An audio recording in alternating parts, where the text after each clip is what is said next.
So a good number to go from. yeah. Okay, well, might get started. And so hello everyone, and welcome to the first webinar of the year for OHBM Australia. And today we'll be hearing about the critical topic around funding in Australia. So funding landscape for neuroimaging in Australia. My name is Marta Garrido. I'm Associate Professor at the University of Melbourne, and I'm Chair of OHBM Australia. Before we begin, in the spirit of reconciliation, OHBM Australia acknowledges the traditional custodians of the country throughout Australia and their connections to land, sea, and community. We pay our respects to elders, past and present, and extend that respect to all Aboriginal and Torres Strait Islander peoples today. So we have a fantastic panel of researchers across Australia who will be telling us all the tips and tricks around securing and applying for funding. And I want to start by saying thank you so much for coming. We really appreciate your time and your generosity to be here today. And I really look forward to learning more. So the session will run in a fairly interactive manner. I think there will be very brief introductions from each panel member, and then there'll be a Q&A session moderated by Megan. So please use the Q&A box to ask your questions, and you can, I believe, you can upvote questions. So don't repeat the questions. If you have a similar question, just click on the thumbs up and that will be answered first. So also just one more thing before we really get started, I want to mention that the mentoring program that we are organizing for you is about to launch, and we've had 50 mentees signing up, which is fantastic. It's more than we expected, and that's only possible because we had many generous mentors offering to help. So we have 16 mentors across both the academic and the industry streams, and that's really fantastic. Because of that, we've actually decided to keep the registration for mentees ongoing until we are not able to accommodate more people, but we still are able to accommodate more people, given that we have many more mentors than we expected originally. So please, if you are either interested in being a mentee or a mentor or both, there's definitely people who signed up for both, which I think is fantastic and reflects the fact that at any stage in our careers, we are probably doing both, and definitely we need both. There is in the chat the link for the program, and how to sign up is pretty easy, straightforward. So there you are.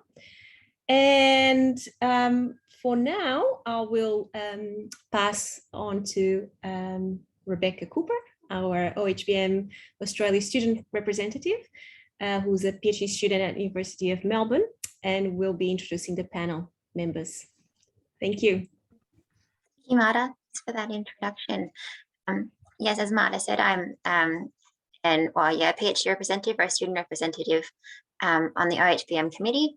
And I'm just going to begin the webinar by briefly introducing each panelist, and then each panelist will then kind of give a brief overview or an introduction into a bit of their history or their experiences in funding. And then, as Marta said, I'll open it up for discussion, and Megan will start asking some of the questions to each of our panelists today. So I'll begin with Dr. Alex Fornito. So Alex completed his clinical master's and PhD at the University of Melbourne. He undertook his postdoctoral training at the Department of Psychiatry at the University of Cambridge in the UK. Alex is currently a Sylvia and Charles Biertel Foundation Senior Research Fellow and currently co-directs the Brain, Mind and Society Research Hub, as well as being the head of the Brain Mapping and Modelling Research Program at the Turner Institute of Brain and Mental Health, which is based within Monash University. Alex's research concentrates on developing new imaging techniques for mapping human-brain connectivity, and a major focus of his work is looking at brain connectivity, organisation and disorganisation across both health and disease. Thanks for being part of this panel, Alex. Would you be able to give a brief overview of your funding experiences? Thanks very much, Beck, and thanks to the organisers for the invitation to speak here. I think it's a topic that's dear to most researchers' hearts, not necessarily in a positive way, but let's just say at least it's close to all our hearts. So I guess, Beck, thanks for the introduction. You've kind of taken away half of what I was going to say. So I kind of play in the area of networks and connectivity in healthy people and psychiatric disorders. So that's in a way kind of advantageous for me because I can have a foot both in NHMRC and ARC. I finished my, just as a bit of a potted history as to my funding career, I finished my PhD in 2007, and a year or so after that I was fortunate enough to get what at the time was an NHMRC Early Career Fellowship. So they were available for people up to 2 years post-PhD at that time, and they funded you 2 years overseas and then 2 years back home. So that took care of a postdoc. Then when I got back, I was applying for the next level up in the fellowship scheme, which was a career development fellowship. And I didn't get it. I wasn't really close to being competitive, which was a kind of wake up call for me at the time. I thought I had a good chance. I'd been publishing well, but you know, a key part of the criteria in that scheme is to show independence, and that is not only demonstrated through publications, but also being able to pull in your own funding. And that's just something I hadn't paid attention to early in my career. I just thought, I don't care, as long as I'm going along and publishing, then, you know, I don't have a need for funding and no one else is going to care. But obviously I did. So that was a real wake-up call to read the criteria. And that is what I would say is golden rule number one when applying for funding is read, and reread the criteria and address them. And so that's kind of really framed and shaped the way I've gone about funding applications since. In the years since, I've had different ups and downs with both ARC and NHMRC, but I've managed to stay continuously funded through that period. Most of my experience is with ARC and NHMRC. I've sat on review panels for NHMRC. I haven't, other than being an external reviewer, I haven't been on the College of Experts for ARC or anything like that. So I have a bit of insight into how the NHMRC process works, which we can talk about. And I haven't had a whole lot of experience with industry or philanthropy. I'm currently funded through a Vietel Foundation, which is a philanthropic organization, but that was kind of administered almost like an NHMRC style review process. And so, yeah, I guess most of my useful input would be on trying to navigate ARC and NHMRC. Wonderful. Thank you, Alex. Thanks for that overview. Great. So I'll move on now to introduce Professor Frini Karayanidis. Professor Frini is based at the University of Newcastle, is currently director of the Functional Neuroimaging Laboratory and leads an interdisciplinary research program, that uses cognitive neuroscience methods to examine how individual variability and cognitive control impact psychological, emotional, and physical well-being. Frini is a founding member of the Australasian Cognitive Neuroscience Society and has served on the Australian Research Council's College of Experts. She is an elected fellow of the Association of Psychological Science, associate editor of the journal Psychophysiology, and is also a board member of the Society of Psychophysiological Research. Welcome, Frini. Would you be able to introduce yourself? Thank you, Beck. Yes, thank you. And thanks for the coverage of my background. I guess I'm sort of a little bit different from the other panelists in that I got my PhD in the previous century. Quite an achievement. And as much as it is so disappointing now that the success rates for fellowships is not as high as we would like them to, I'm really encouraged by the fact that there are so many sources of information and so many fellowships, increasingly more fellowships for people to apply for. Because admittedly, when I came out with my PhD, I had no idea what I was going to do with it. I had had no mentoring in terms of where you go post-PhD, other than trying to find postdocs. And I was lucky enough to have a postdoc first with Pat Michie here at Macquarie and then another one in Montreal. But even so, there was very little mentoring in terms of, as Alex said, you know, those first 2 years post-PhD when the NHMRC ECRs, and there used to be ARC similar ones, targeting those, being able to track, create a sort of a timeline of what you are eligible to apply for and when to do the right thing and how to address the criteria of different funding schemes. So I took a totally different pathway. I never had a fellowship. Eventually I've got 2 postdocs, and then I took a level 8 position here at Newcastle, and then have been a 40-40-20 academic, so a teaching, research, service academic ever since. Positive is I've had a salary, continuous, and haven't had to worry about that. The negative is I've had 40% in my weekends and nights to do my research. And so that leads you to quite a different pathway. It means that you do try and fit that in with everything else that you're trying to do. It is much, in some ways it's much harder, but to get the same track record as your research only colleagues. In other ways, it's much less stress because you know you'll have a salary even if you don't get your grant. So bit of both.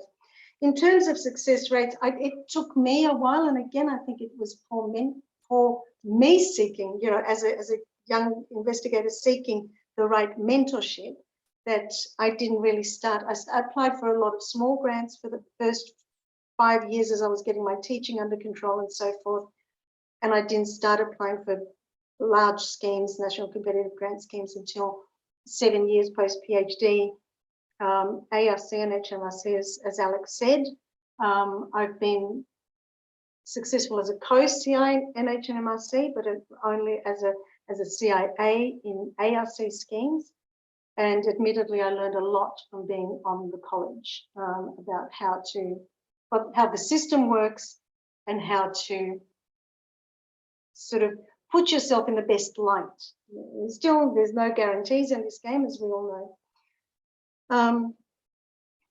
But yeah, that would be my pathway at this stage. Wonderful, thank you, Frini. That's wonderful. So next I'll move on to Dr. Sharna Jamadar. So Sharna is a Senior Research Fellow, an NHMRC Emerging Leader Fellow at the Turner Institute for Brain and Mental Health, again at Monash University. Sharna is a cognitive neuroscience, and she's interested in how our life experiences change our brains, and in particular how cognitive reserve, pregnancy and parenthood alter or influence the aging process. Sharna is an expert in multimodal neuroimaging, spent her time developing novel simultaneous PET and MR and MRI approaches for studying human brain function. Sharna is an advocate for diversity and equity in STEM and for early career researchers in cognitive neuroscience. Sharna is currently Secretary of the Australasian Cognitive Neuroscience Society and also a member of the Australian Academy of Science Equity and Diversity Reference Group. Welcome, Sharna. Thanks for that introduction. I'll just quickly share some slides so that I have something to speak to. So my experience as an MCR, about 8 years post-PhD with significant career disruption. And like most people here, my research is expensive. So my current work is very expensive. It costs about $2,000 per subject. And so that definitely has an impact on the sort of schemes that I, you know, these $10,000 schemes don't even like scrape the surface for me. I don't even think about them. My work has been primarily funded through the large schemes. I have applied but have had little to no success in smaller non-category 1 schemes. And my most significant successes as CIA have been the DECRA and the NHMRC fellowship. I do have a number of other ARC and NHMRC grants where I'm either a CIB or lower or an AI, but these have been my most significant successes as CIA. And so in terms of what I've applied for, when I kind of look over the past 10 years, I've applied for 56 grants, by which I say anything that I'm applying for that's going to have some money attached. And I've been awarded 20 of those. And of those 56, 20 were large NHMRC or ARC grants, and I was awarded 7 of those. And an additional 12 were large non-ARC NHMRC grants that by and large, I didn't get any of them. I was only awarded 1. And so those are things like the Brain Foundation and large internal strategic grants and so forth. So yeah, overall, I don't really have much luck outside of those category 1 areas. In a way, there's not really a big secret, right? Like the foundation here is to do good research and to publish lots and as high impact as you can. There is definitely a bit of grantsmanship when you come to write the grants, but really the framework and the foundation is going to be your good track record and your great ideas. I will say that there is probably a bit of an art to writing career disruption statements, and so there's lots of resources out there for how to do that. And I also think that it's becoming more important to supplement your research with service and outreach. And you see this particularly in like impact statements and so forth for the NHMRC schemes. And every good idea for a project won't necessarily be a good idea for a scheme. And so you need to make sure that your project is well aligned to the scheme that you're applying for. And if you can't find a scheme where it is not well aligned, you need to adapt the project, because nobody's going to basically fund your passion project. And yeah, apply, rinse and repeat, celebrate the wins, and mourn the losses, and try to, you know, once you kind of pick yourself up after getting a miss, try to look at what you could do better next time. And so most of the time, you know, reviews are not a personal attack. It's information that you can use to tweak your pitch the next time around. Yeah, I might just leave this stuff for now, because it's kind of just specific things about things that I've learned as an assessor and so forth. But yeah, they're kind of the big things that I've learned over the last couple of years. Wonderful, thank you, Sharna. They were yeah, really really useful tips and points. Thank you. Great. So moving on to Hannah is next. So Dr. Hannah Filmer is a research fellow at the University of Queensland. And Hannah's research covers a range of different things, including frontal lobe function, brain training, aging, and attention. Hannah uses a variety of different research methods, including brain stimulation, so looking at 2DCS, TRNS, and TMS, different imaging techniques, including MRI and MRS, cognitive paradigms, as well as psychophysics. Hannah is a principal investigator of the Queensland Attention and Control Lab and is currently president of the Australasian Brain Stimulation Society. Thanks for being on the panel, Hannah. Thanks, Beck, and thanks everyone for inviting me. I also have a few slides, so just bear with me for a second. Okay, hopefully everyone can see that. So just to give you a bit of background about me, so I completed my degrees at the University of Exeter in the UK, and my PhD was awarded late in 2012. I was very fortunate that Paul Ducks and Jason Mattingly employed me as a postdoc for a bit over 4 years. And since then, I got a UQ fellowship, which supported me for a few years, then an ARC DECRA, which I'm on at the moment, and I have a follow-up 2 years salary sorted through a UQ scheme for people who get external fellowships. Sorry, Hannah, just to, the screen is kind of cut off. We can only see the the right-hand side of your slide. Oh, okay. You may have just shared the window and not, yeah, we can. That's perfect. Yeah. That's better? Yeah. Okay, sorry. Hopefully that's useful. I can't change the slide now, so I've obviously done something very funky with it. Maybe I'll just play. It's all right. That's good. Is that all right? Yeah, that's perfect. Perfect. Okay, so in that time I've had 2 babies, one during my UQ fellowship and once during my ARC DECRA. So I have a 5-year-old and 17-month-old who I'm primary caregiver to both. So I have a lot of juggling going on at the moment. Grants, this is the main successes I've had in grants listed out. At the bottom, starting off with a scholarship, a competitive scholarship I got for my PhD funding, all the way up to a discovery project, which was my most recent successful grant. So there's a few there. A lot of them are small ones, you'll probably notice, and a few larger ones. And I'd just like to point out 2 of them were non-competitive. So these were 2 grants that were associated with taking maternity leave, one through Queensland government, which gave me 13,000 back in 2017. That was just a tick box exercise. And so was the UQ Aware grant that I got a couple of years ago when I had my second child. That was just dependent upon having an external fellowship and just meeting a few criteria. The other thing, of course, to point out is the failures, of which this is a non-exhaustive list. I've missed a few things off here, I'm sure, but these are the main failures, the main non-successful grants. So key ones there are that I've applied for an ARC DECRA twice, so I got it the second time. I've attempted NHMRC funding a couple of times without any success. I've attempted one of the defence schemes, the RNUDS scheme, a couple of times. Once I got shortlisted, the other time I didn't even get shortlisted. And the discovery project we had funded recently had previously not been successful. And another defence scheme through the Office of National Intelligence was unsuccessful. That one actually had a success rate of 3%. We found out after we submitted. So that was joyous to hear about.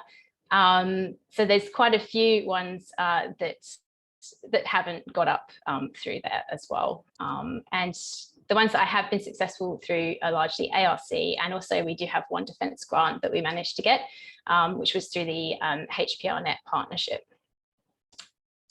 In terms of, sort of general advice and big picture, so I've gone for a lot of smaller grants, particularly when I was starting off with applying for grants, which can be good.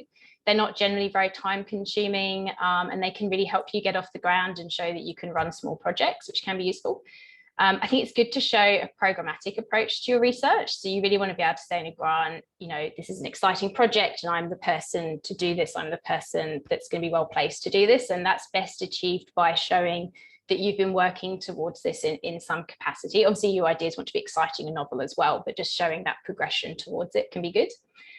Get a huge amount of feedback. Grant writing is really, really different to any other form of writing you do. It's not a given that just because you've written papers that you'll find grant writing easy. So getting loads and loads of feedback, that first page of your project description really needs to capture people's attention and get people on side, who are reviewing your grant and think, yeah, this is really cool. This is a really important issue. So getting that first page really down. And really working on your rope sections as well, which is a real skill to learn to write. It's really, really difficult for some of us to do because you have to say, oh, look how great I am, look how wonderful I am. And that's not something that comes naturally to most of us. So getting advice on that. But also I actually do quite enjoy grant writing, at least in the early stages. I think it's quite a fun, creative process to say, okay, what are we going to do? How are we going to answer these questions? How are we going to achieve this? And that is actually quite fun. It's also one of the really sad things about when you then don't get the grant. You're like, but I really wanted to do it because I was really excited about it. But you can enjoy that process and have some fun with it as well. So that's all from me. Thank you so much. Hannah, that was really great to see. I suppose both what you'd succeeded as well as what you'd really failed to get us the wrong word, but That's right. different experiences that you'd had, positives and negatives, So lastly, before I move, I move over to Megan, I wanted to introduce our last panelist, who is also our co-host today, which is Dr. Marta Garrido. So Marta has the benefit of being both the co-host and as well as having a huge amount of expertise in funding as well. So we wanted to also have her on the panel. So just to briefly introduce Marta. So Marta leads the Cognitive Neuroscience and Computational Psychiatry Laboratory, I'll get it one day, at the Melbourne School of Psychological Sciences at the University of Melbourne. Marta is a chief investigator in the Australian Research Council Centre for Excellence for Integrative Brain Function. Marta received her PhD in 2008 from the University of College in London, has completed postdocs at the University of California in Los Angeles, and also the University College in London. Currently, she heads, I mentioned that, sorry. In 2013, she moved to the Queensland Brain Institute on a Discovery Early Career Researcher Award. And in mid-2019, she moved this lab to the University of Melbourne. Thank you again, Marta, for being both co-host and panelist today. Thanks, Beck. I have to admit, I'm surprised that I'm also a panelist. I thought I just had to be in the beginning and the end. So I didn't really prepare much, but I can do something just as we go. So yeah, I guess, as you mentioned, the DECRA was my first Australian funded fellowship. At the time, I actually got both the UQ fellowship and the DECRA, which was like pretty amazing. And I took up the DECRA. I had then I was also lucky to be part of a Centre of Excellence as a chief investigator. So that was for 7 years, from 2014 until last year. And that's been really incredible.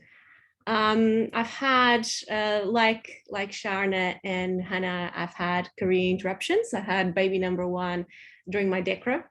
And also like Hannah, I had a maternity support to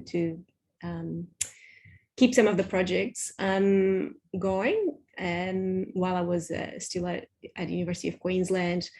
I would agree with Hannah that the small grants, especially the internal ones, are really good to when you're getting started. Because yeah, as Hannah said, they are usually a bit smaller, and at least in my case, I had some help with people who were willing to read the grant and provide feedback.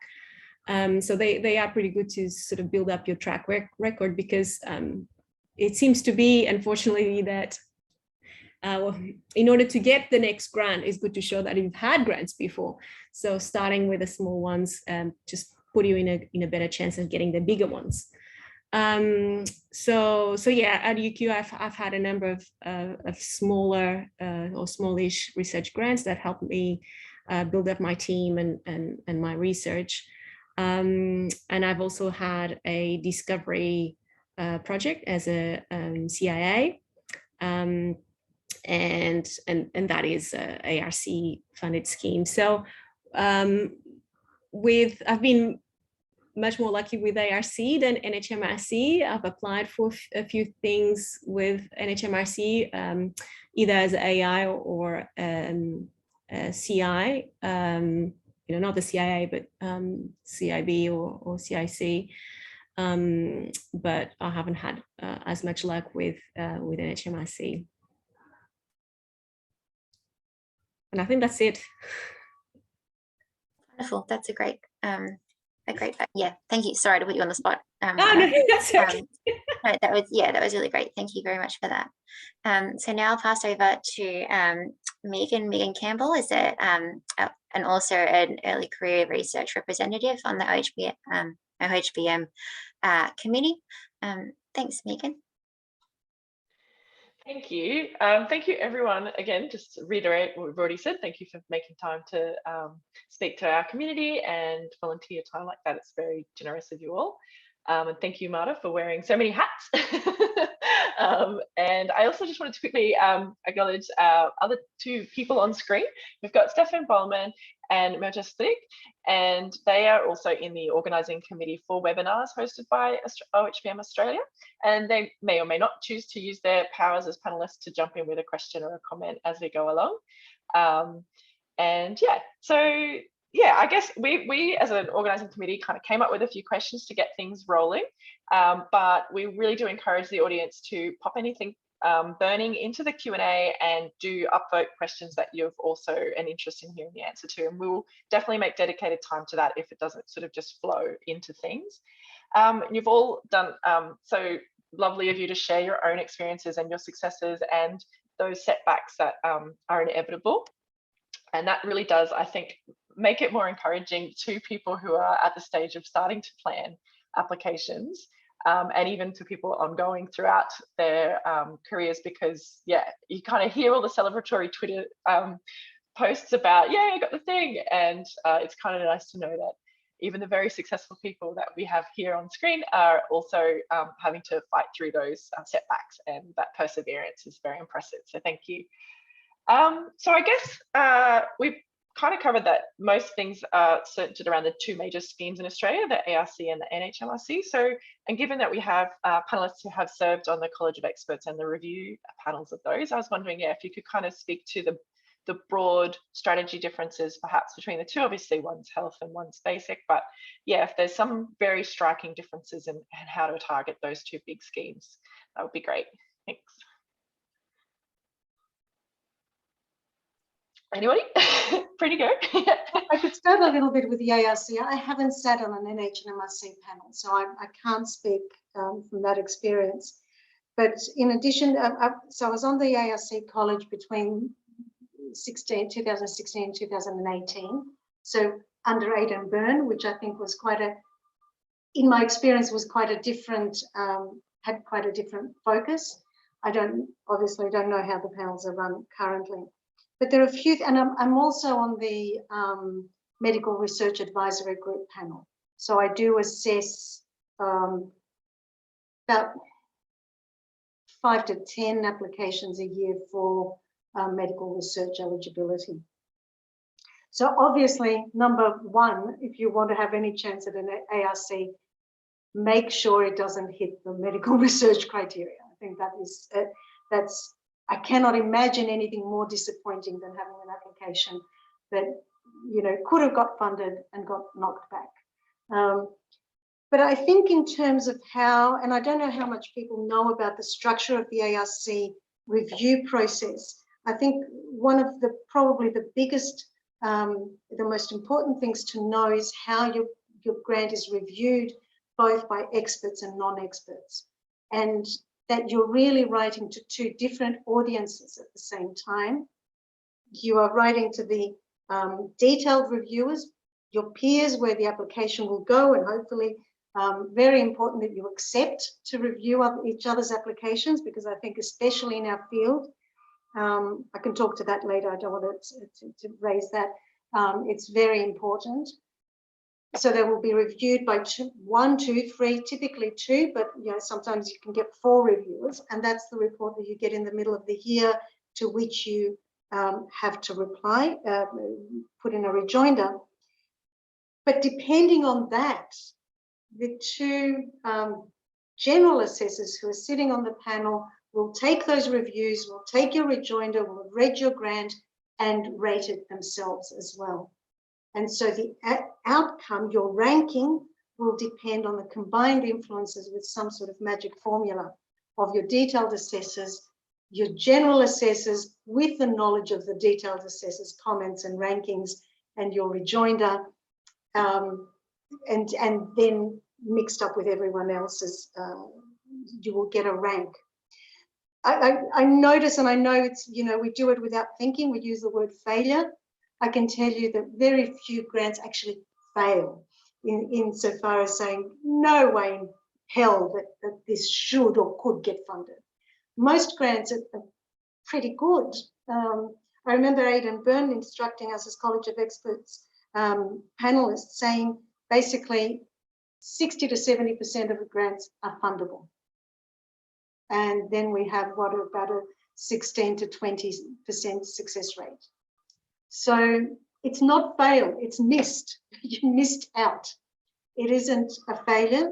And what makes a grant increase its chances of getting up there in the successful rate, the successful grants is really in my view, the impact you've made on your detailed assessors so that they support you strongly, but then that the general assessors understand and are excited about it, which is very hard. You're writing to two audiences.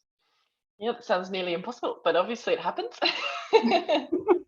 And thank you. Yeah, it's true. We shouldn't call it a failure. Like you said, it's just a missed out opportunity at that point. Yeah. Does anybody else want to speak to a different funding grant or the same, even on ARC or feedback? Has anyone submitted the same project to both schemes but tweaked it? Maybe that's a way of highlighting differences. No? That's a little bit of a different question, but I do have experience as both. I reviewed NHMRC EL investigator fellowships last year, and I've also been a detailed assessor for ARC. And so like the number one big difference for me at that point is that first off, I obviously get far fewer ARCs to review all at once. So I had 30 NHMRC EL grants to review versus usually I get like 2 or 3 ARCs. And the ARC ones that I review as the expert reviewer, you know, like it's stuff that I'm comfortable reading, you know, it's usually like some sort of neuroimaging thing. And like it's, yeah, like I feel very comfortable reading this research. The NHMRC stuff was like a mixed bag. So basically anybody who had tagged aging, I got like a bunch of different ones through there. And so they could have been from any discipline really. And really there, I probably remember reviewing maybe 2 neuroimaging projects and the rest were kind of like across the whole gamut of what aging clinical research can be. And so quite frequently I felt a little bit out of my depth.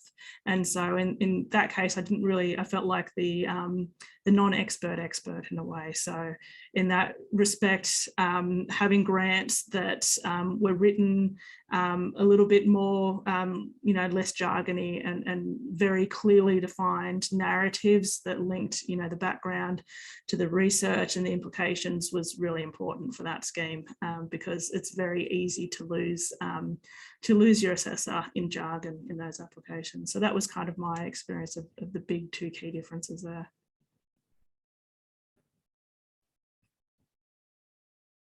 Thank you. Is there other things that Alex or Hannah you'd like to add to that kind of broad theme of just ARC versus NHMRC? Yeah, I mean, I can speak a little bit NHMRC. I mean, it's changed quite a lot in the last few years. I've seen both sides.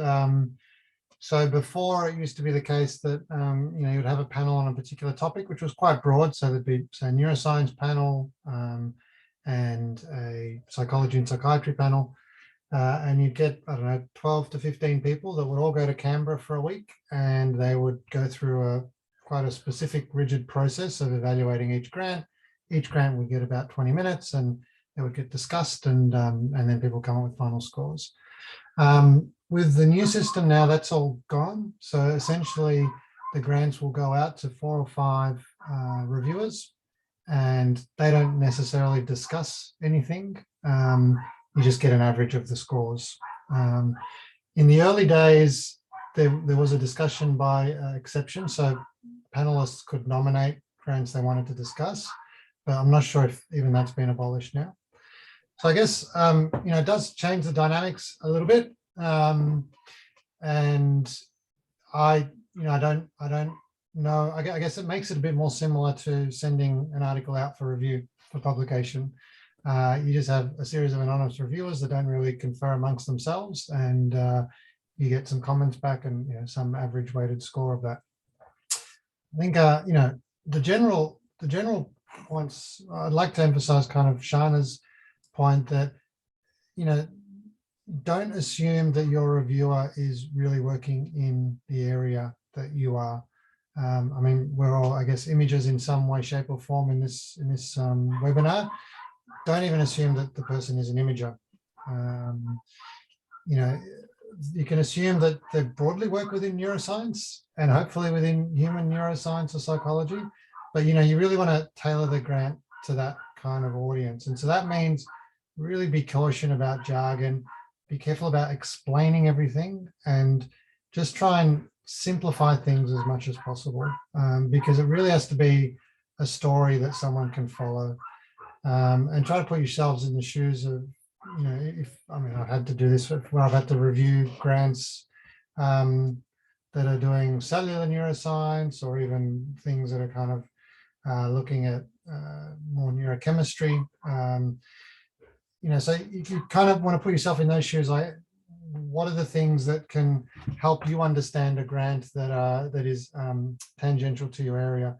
And the best thing that I think can help, you know, essentially it's a theory of mind exercise, right? And so the best thing I can think of that can help you get into that frame of mind is to try to simulate being a panel member yourself. So if you're starting to write a grant, and especially if it's your first time, go to your research office, ask them for 10 or so successful grants that they'll have in the library, they usually do, and then sit down as a reviewer and evaluate themselves in one or two, evaluate them yourself in one or two settings.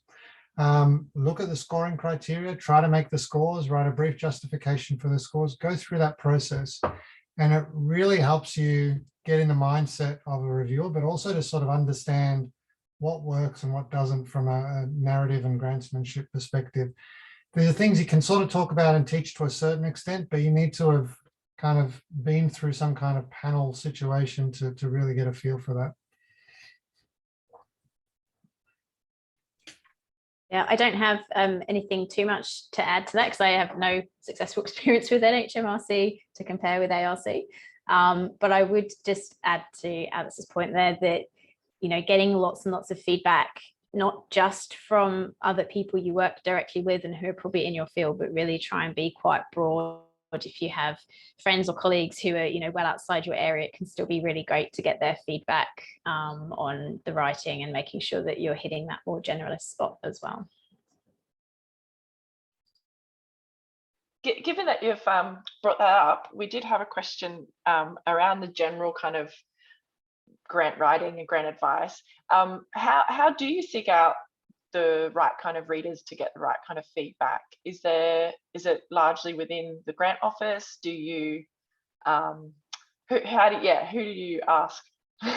All and everybody. All and everybody. Yeah. Test to everybody. Yeah. So there are schemes, usually most research officers will do something for you and help you with it. So that's definitely valuable. Anyone you work with in the department, people in field, people out of field, people more senior, peers at a similar level to you, just anyone who will read it and give you feedback is going to be quite useful. I think, yeah, just get out there and get as much as you can and really listen to it and really try and think it through as well and be humble about how you approach it. Yeah, so everybody, which also means you have to write it early, right? Because you need to have time for all of this. You can't leave it too late. And I've actually something quite valuable they do here at UQ, I don't know if other universities do it as well, is that they have ECRs like myself sitting on the department organised grant review panel. So when we're helping people and giving feedback, we sit on there. On the one hand, you think, I've only just got my first grant, I'm not sure how much useful feedback I can give here, but it's a really useful experience to hear the sort of feedback different people are getting on different grants that can be a bit outside of your field as well. So it does really help. And one piece of feedback I remember someone giving was, why didn't you email me with this? I could have helped you with this, you know, months ago. Just email. People want their department to be successful. They want students and ECRs and people in their department to be successful. There are probably loads of people who'd be willing to help, even people you haven't spoken to before. So yeah, just be brave and ask. Thank you. One qualification to that is ask widely but wisely. You also don't want to ask the people who you actually want to review your application, because then they will have a conflict of interest. So be sure to ask people who could not be your reviewers, as Hannah said, people in your department or people that you have worked with, and so they already have a conflict of interest. But I found with myself when I was, you know, writing my first grants, and I find with ECRs sometimes that, you know, occasionally that I've worked with, that there's a level of defensiveness as well. You know, we want to, these grants are our babies, these ideas are our babies, but at the same time, if only we understand them, that's not, you know, it's not good science as well, right? I think I'd just like to pick up that point by Frini. You know, I think that there's a bit of a balance between how receptive and open you are to feedback. So you want to get as many eyes on it as possible, and, you know, diverse perspectives. So even people slightly outside of your field, because I'll pick up on things that people that know the area won't. And, you know, every comment you want to go in with an open mind and really consider where it's coming from. Sometimes I might give feedback to people and they'll kind of send back a list of rebuttal points, and it's not the point, right? Because you know, as someone external reviewing the grant, these are the things that came up as a bit odd or weird. So you need to sort of stop and think, okay, well, how can I rewrite or reframe it in a way that addresses that concern? You might have perfectly good reasons for doing it, but obviously if it hasn't worked for someone else, then ultimately that's what you're trying to tailor to. So again, you know, it's kind of back to this theory of mind approach. And, you know, sometimes if you send it to lots of people, you get conflicting feedback, or sometimes, you know, someone might say something that just doesn't sound so right, and you need to sort of work out, you need to adjust your filter. There are some things where you might say, you know what, I think this is really solid, and maybe that person hasn't understood it. But I do think you need to give each comment a bit of a run and really think about, well, how else could I rephrase or reframe that? Where is this comment coming from? And, you know, generally feedback on grants can be brutal, because people will come back, you know, and they should be. The harder they are on you, the easier it'll be to grant review time. And so, you know, you want them to be really firm but constructive. But, you know, if they say things like, this doesn't make sense, or, you know, don't get upset and take it personal. You really need to take the ego out of it and go back to the drawing board, because, you know, the reviewers are going to be tougher if you think that your friendly reviewers are tough, right? I'll just echo that point as well, that like the comments that you get back on the actual submitted grants, like most of the time, right, people who are assessing these grants, you know, we're not like giving feedback like for nefarious evil reasons to kind of like take you down a notch. Like when I think about like my experience with the grant review panel last year, like reviewing 30 grants where these are all investigator fellowships, it was exhausting. I was exhausted. It took so long, and I wasn't sitting there behind the computer thinking, haha, I'm going to like write this horrible thing and make this person feel like shit.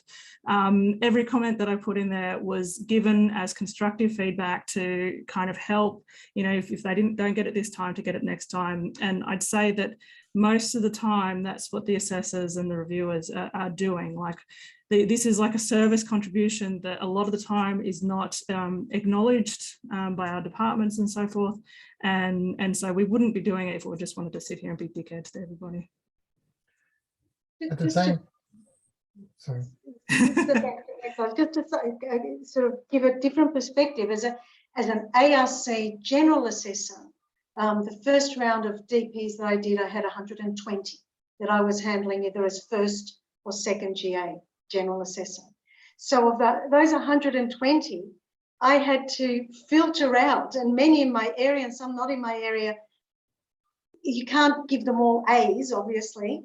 So it's not that we try and trick people or catch people out, but you can only really leave the ones to float that are floating by themselves, that are really stellar and you understand, and there may be fantastic other ones that you just don't understand.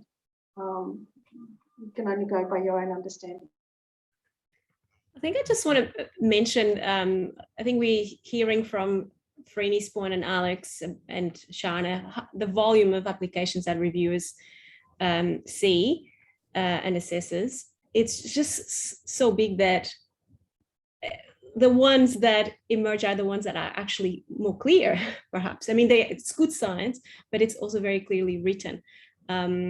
And I think one of the advices that I was given once was make it, there's a balance to strike between being too complex, but also you don't want to dumb down. So you want to have something that it's clear enough for someone who's intelligent, but not an expert to understand what you're talking about.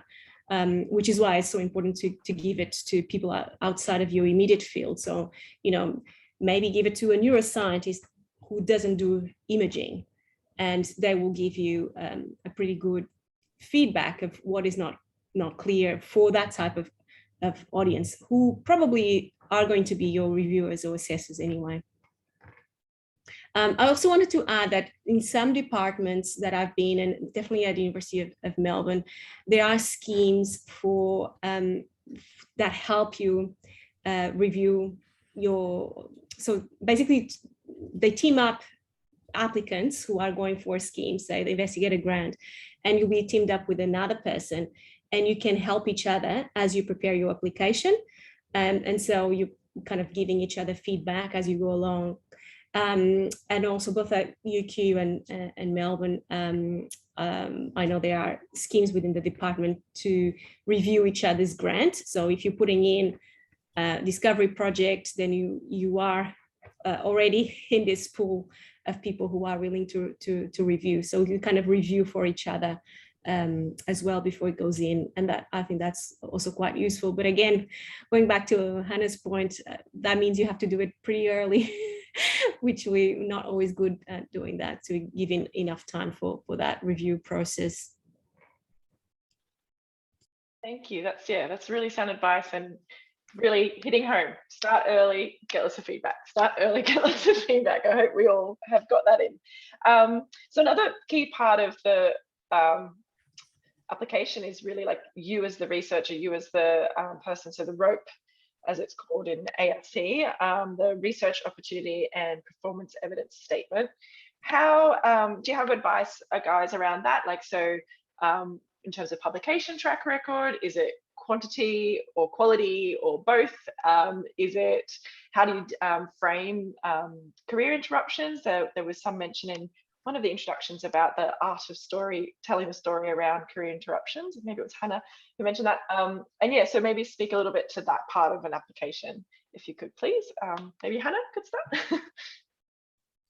Yeah, I think it was Sharna that talked about that, but I'm happy to go first. I found my first rope section to be a horrendously uncomfortable thing to write, particularly those of us who have imposter syndrome. To then sort of write this section, trying to showcase yourself can be really difficult. So it kind of comes back to get lots of feedback, get some previous examples from other people, and you craft ways of feeling positive about yourself. In terms of track record, I mean, it will depend a bit on who is reviewing you. Everyone has different perspectives on this, but I think quality nearly always runs above quantity. People want to see that you're doing really good, solid research above other things. And, a lot of researchers now are interested in seeing pre-registrations, and attempts at registry reports and things like that can also really look good on the CV as well when you're talking about your rope section.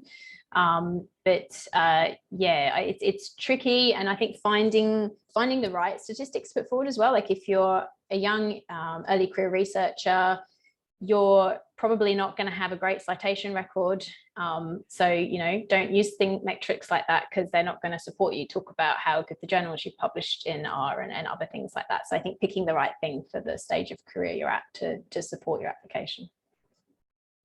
I might just jump in here as well, that like the writing ropes track record stuff, like I have like the least self-confident person going. Like it doesn't matter like who else is in the room, I will be the least self-confident person there.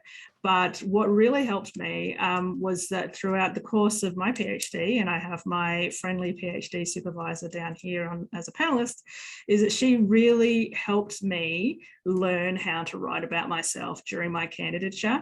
And it is one of the best things that I learned. I now don't really have a trouble writing track record statements and telling everybody that I'm the expert in everything, because I had a mentor who not only was my champion, but she was also she knew my work and my expertise well enough to help me craft that statement. So it wasn't just like an empty platitude of like, no, you're great, you can do it. It was something like, no, you know, when you did this was like you being an expert, or you knowing how to do something, and so forth. And so having a mentor or a sponsor who is on your side but knows you well enough to be able to kind of, you know, see the bits that you don't see as being successful parts of your track record, that will really, really help you craft those statements.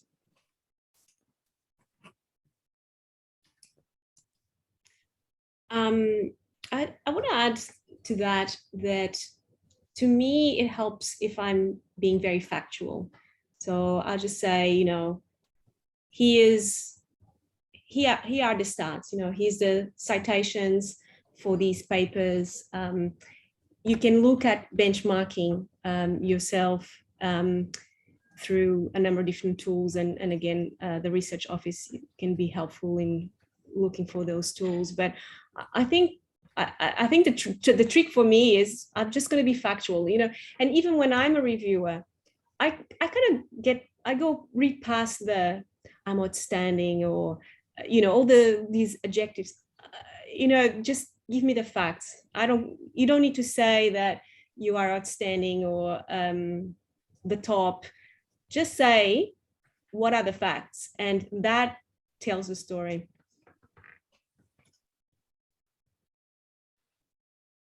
Yeah, thank you for that. That's good advice for someone like myself. I'm like, Sharna, I don't feel like I can want to sell myself too much. Same with Hannah, the imposter syndrome is strong, I think, in most of us. So just circling back to whether there's massive pitfalls to avoid. So we've kind of talked about what we should focus on, strategies for getting feedback, starting early. But is there something that really just like stops a application from being the wow one that might float to the top in a big pile if you're reviewing it? Or is there something that in an application you've submitted that the feedback you got showed you, oh, that was the sentence that I shouldn't have put there? Is there obvious pitfalls that we should avoid? Anyone? Number one, if I can't understand it, then it's not going to go further. Yeah. So lots of feedback to make sure it's clear. Yeah. Number two is so what? Yeah. You know, for me, that so what factor. No one's ever done this before, and you think, well, maybe there was a reason. When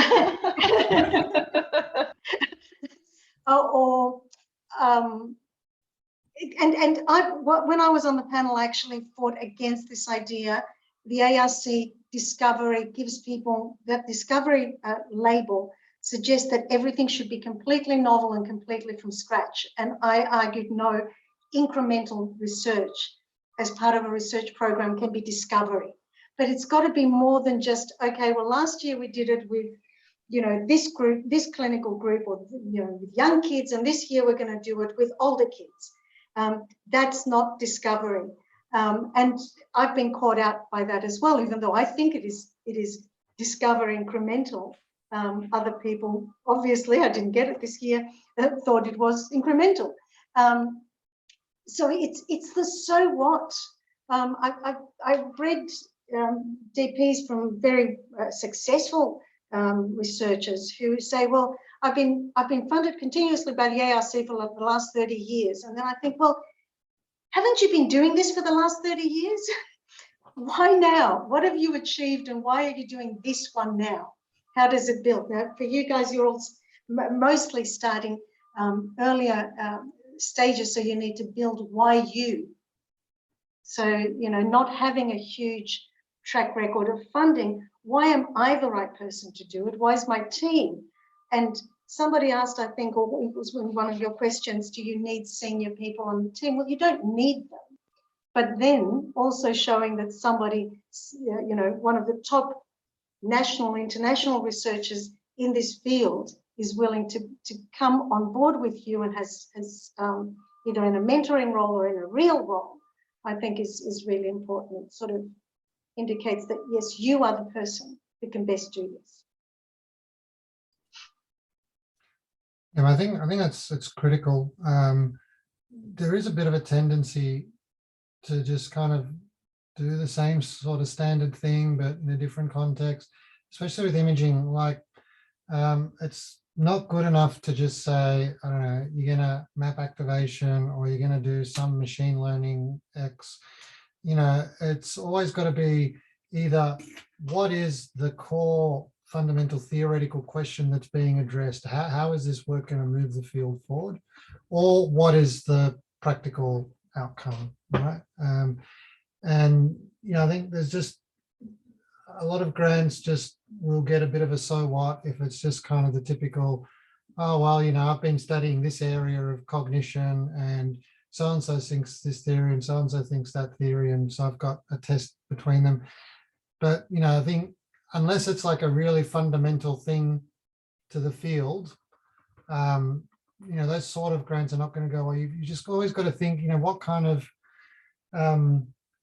cherries can I put on top that can help get this grant going from something that should be funded to something that definitely has to be funded now. And that's what really drives the creativity, I think, trying to think a bit outside the box. Yeah, others might have different opinions on this, but this is also why I avoid having knowledge gain as like the number one, like, what do they call it, like impact of the work. Look, like, I think we'd all just love to sit here and just study things and discover things, but it's definitely not the way that funding's going now. And like, you want to at least be able to demonstrate that you've thought about the implications and significance of your work. Like, it might not be something that's going to be immediately coming out of that exact project, but, you know, the next project along and so forth. Like, how will your results improve some disorders, whatever it is that you're studying? Like, that's why I tend to avoid just the expanding knowledge criterion. I just add, in terms of pitfalls as well, trying to put too much in, which also makes it very hard for people to follow. Some people try and really jam a lot into what they're going to do, and it's going to be great value for money because they're going to do these 500 experiments. But given space constraints and given the fact you're also marked on feasibility for most of these things, that can be, yeah, a bit of a tricky one to achieve. Yeah, that's a really good advice. Yeah, thank you. I had a thought, now it's gone.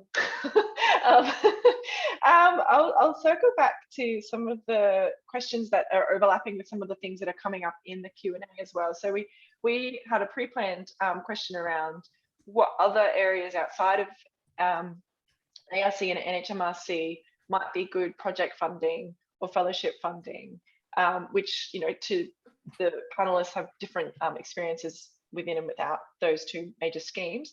But the other thing that came up in the Q&A related to something that was brought up about building up a track record with some smaller grants, and where to find those, where is a good way to find those alternative sources of funding that can contribute then to your big applications as well. People have advice on that. It depends what it's for. So, I mean, if you know that you're going to be going on maternity leave, for example, you can actively search for them because they exist in quite a lot of formats. But a lot of the smaller grants tend to be either internal or run through charities, or maybe some societies. So yeah, you've just got to keep your eyes and ears open, ask around, and do some searching if you have a particular situation that might make it applicable.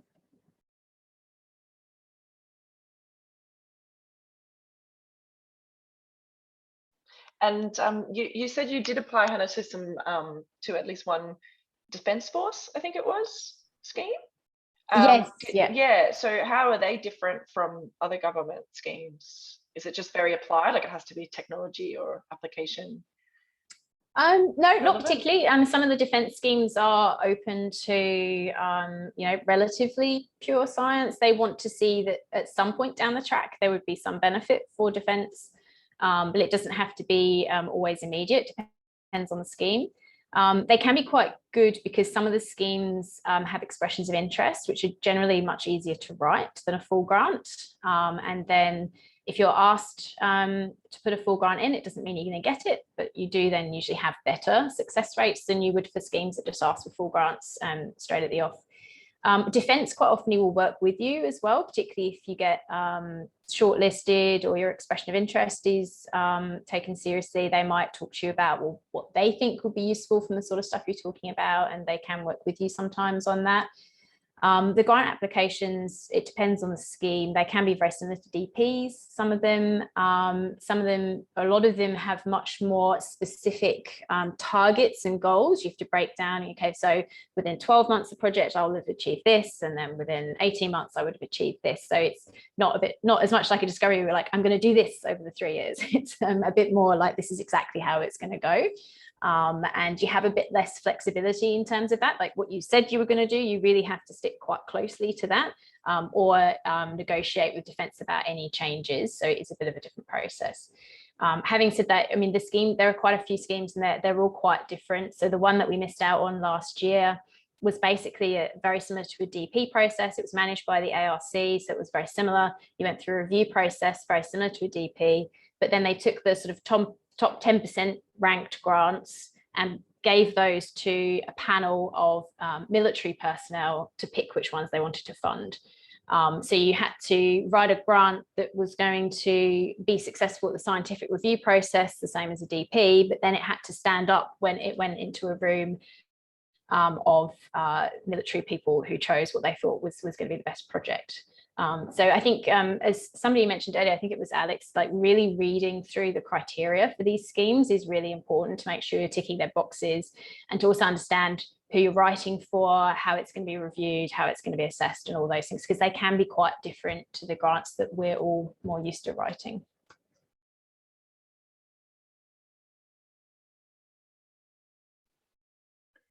No one's jumping in on that one.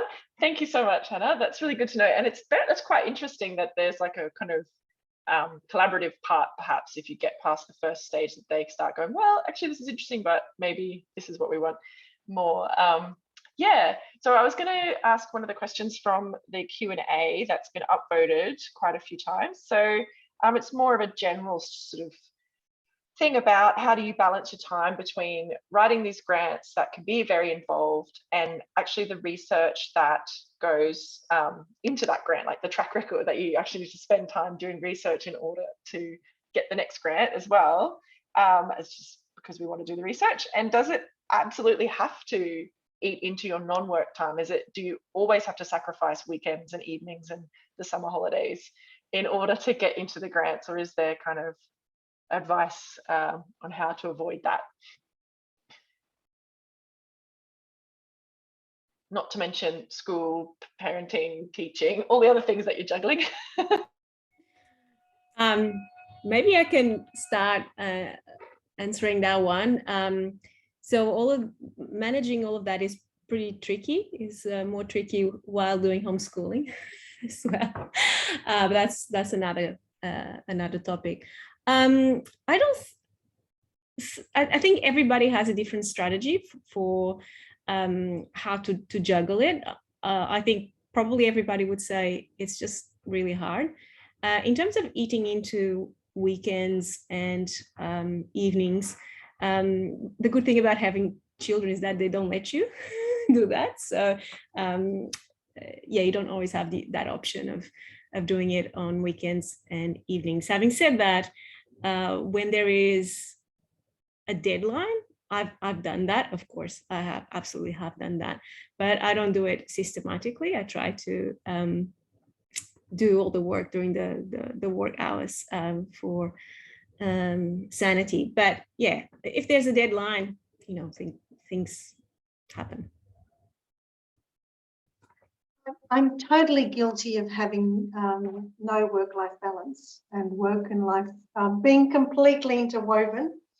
But I've also managed to have a family, so, and they're still with me. They haven't actually disowned me yet, so somewhat successful. I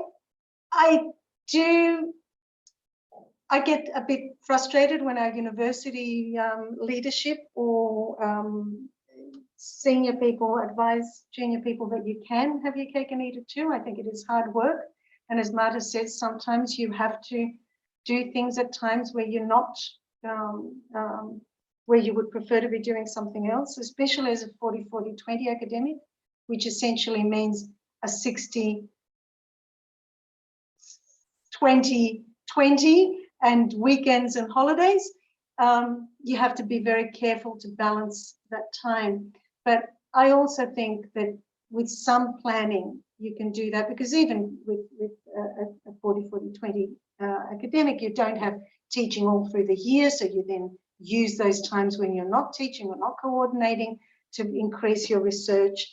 You use teams, you work with collaborators, so you're not doing everything yourself, whether they are PhD students and honours students initially, and then a team of people around you that you're collaborating with. So you can build that. And also, I don't think we've touched on this, but I think it's an important point that it was mentioned in one of the introductions, I can't remember.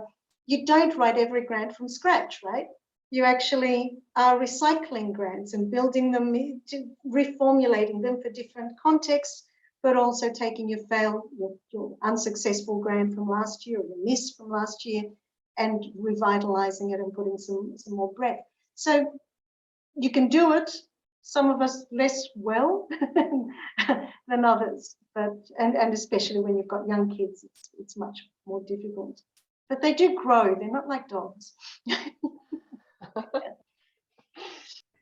I think just to pick up on Frini's point there as well, just working with good people, particularly for grants. Like, you don't want someone on your grant who's not going to be helping, who's not going to be engaging and sort of doing their bit to help get it up. So finding people you work well with, who will support you, can be really good. I'm definitely guilty of working unsociable hours. I say that my work day is quite short, because I drop my kids off in the morning and pick them up. So I have to get all my hours in, work in the evenings and weekends sometimes, which is fine. That's my choice. And then when there's a deadline, sometimes that, one extra hour in the evening turns into 2 or 3. And it's not sustainable over a long period of time. It's not really a very good idea to have that as your basic structure. But when you have a deadline, when you have something going on, it does happen. I'll just echo that as well. For me, mostly, like, I don't work 9 to 5, but let's just pretend I do. Like, I fit most of my grant writing into that kind of 9 to 5 day. But yeah, like if the deadline's looming and I'm not getting, making progress and so forth, then that's where you kind of put in the extra hours. But we do that for everything, right? Not just grant writing, for papers, whatever it is. If we're just not getting it done in that 9 to 5, then, we kind of pick up the slack elsewhere. One more point, if you don't mind. I think the fact that we do have a flexible work environment also can help you in communication with your family, find solutions. When my second child was born, I basically swapped a work day with a weekend day, and so my husband was looking after the kids on a Saturday, and I could have come to work and just do my research, and then I could swap that over with a weekday. So we have a lot of flexibility, which is good, but it also means that our work can infiltrate our life as well. Thank you for that. Yeah, I just wanted to read out a comment that Maureen Irish has reiterated some of the points made a bit earlier about the small grants, and just how great these can be as a tipping point for when someone's reviewing your application for fellowship, that they could be a good strategy to have these pockets of money that show your emerging independence as a researcher. So that's another reason, even if it's small pockets, that this is good. And kind of ties into something else we wanted to ask about, which was pilot data, and how important is that in the current way of writing grants? Is it really necessary to have a pilot study to show that there's feasibility in the study that you're proposing for a big grant? Is that something you guys do often, or anybody?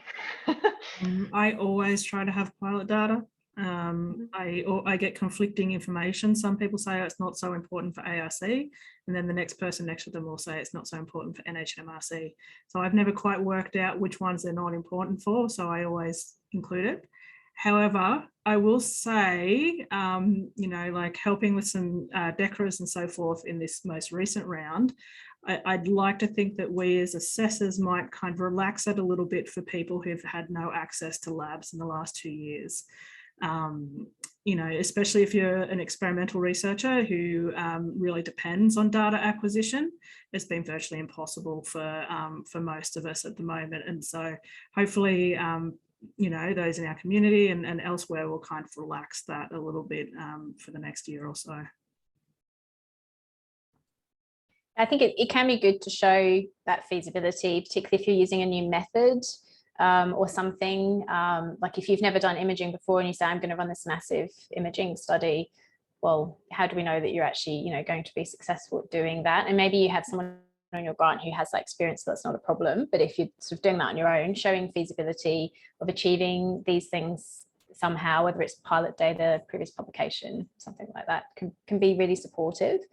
And sometimes it can also really help with getting clear message across, to have a study that you've piloted or you've run something similar before, so you can show, you know, this is what it looks like, this is what the data looks like, this is what the design looks like. That can also just help with that clear messaging, breaking up the text and sort of supporting what you're trying to say.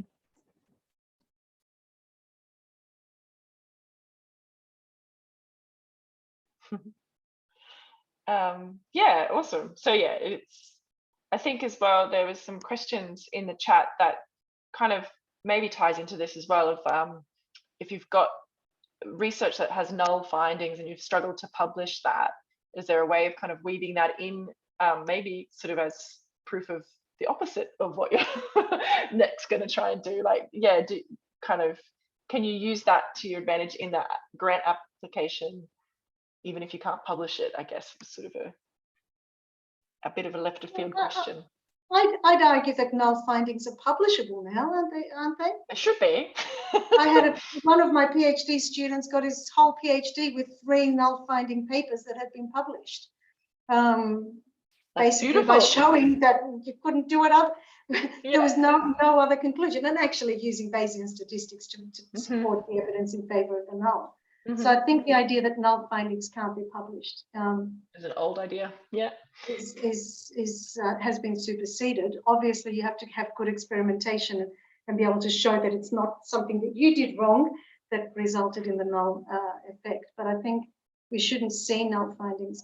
But having said that, if you're asking a research question and you have evidence that that your hypothesis is not supported, then it's pretty hard to support a grant that says, yes, but I'm still going to try.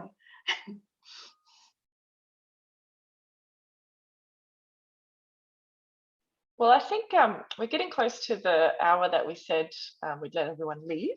Don't want to take up too much of your time, but I did want to give a space to any last tidbits of advice, that maybe advice that you've been given and that you've applied, or just some lesson you've learned along the way that you would really like to share to the audience, panelists. If there's anything you didn't get to kind of touch on, and if Stefan, you can jump in as well if you like, just to give a bit of any burning, or if there's any last super burning questions in the Q&A. I guess like one thing that I would say is like get experience doing it. So there's been a lot of like comments about the smaller grants and so forth, which are obviously really important. But like even things like awards and things like that, like I find that writing applications for awards, and you have so many opportunities to do so as an ECR, really helps you learn how to start writing about yourself and your track record. And ultimately they don't matter, right? Like it doesn't matter if you don't get that little conference award or whatever it is that you've applied for, but the amount that you've learned through just giving it a go is like, it's really invaluable. And the other thing as well is that I think that grant writing kind of seems to be this obscure kind of like mountain that is really hard to know what's involved until you've actually applied for one. And so like it might just be the case that you just have to, like, you know, we all have to jump in at some point and apply for some big grant and have no idea what we're doing and so forth. But the amount that you learn through the process, you know, like you're probably not going to get it, but it's not time wasted, because the second time that you write it is going to be so much more improved. So just give it a go. Can I just raise a totally different issue, and that is that, you know, the people here attending and the panelists, we are also the reviewers of each other's grants, and I have consistently seen, because being on the social behavioural and economics panel of the ARC, you see the grants across all of these areas and across different areas of psychology, and we are bloody harsh on each other. We treat grant applications as if they are publications, and we review them as if they are publications, picking at every single, oh, but why are you having this parameter rather than that parameter? Which then the general assessor doesn't know that this is just a tweaking. They actually think, well, okay, they've been, some areas of psychology don't do that. They actually value their grants, I think a bit too much. And I'm not saying, you know, give each other free rides, but think about what you are evaluating. You're not evaluating every single methodological detail. You're evaluating, is this like a PhD, would this provide a substantial contribution of knowledge to the field? And is it well conducted? Does it have everyone on board that has the expertise to do this? Is this, you know, the so what factor, and can this team do it? So try and think of it differently. It's not a paper review. I think just a final thing for me would be, you know, that there might be a temptation given those success rates to try and apply for lots of grants, but it's probably generally better to put all your time into a smaller number, maybe even just one, and really put a lot of time and effort into it, because I think you're much more likely to get success that way, as opposed to spreading yourself too thin and trying to do too many different schemes and too many different things, which you know, I can see the temptation for, but overall probably better off in really going for that quality for a smaller number. I mean, I just kind of emphasize 3 points that, you know, I think will really help you if you're starting to write a grant. One, simulate the peer review process yourself to get into the mindset of a reviewer. 2, really spend time reading the criteria, because when the assessor is looking at putting the scores down, they're going to be referring to the criteria, and that's going to be guiding their decisions. And 3, start early and get as many eyes as possible on it. You know, I think they're going to be kind of one of the things that would set you up for success the most from my perspective.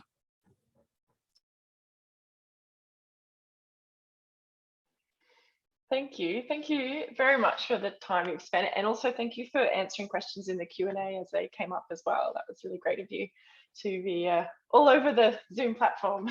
Yeah, well, I think that we can wrap it up there.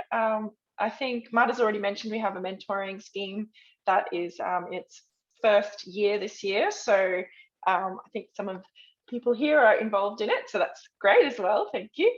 And emails will be coming out about that. But if you're interested and haven't signed up for it yet, please do click on that link that was sent out earlier. We've got thank yous coming in from the audience as well. So thank you all very much for spending the time with us and giving us your insights and sharing your personal experiences.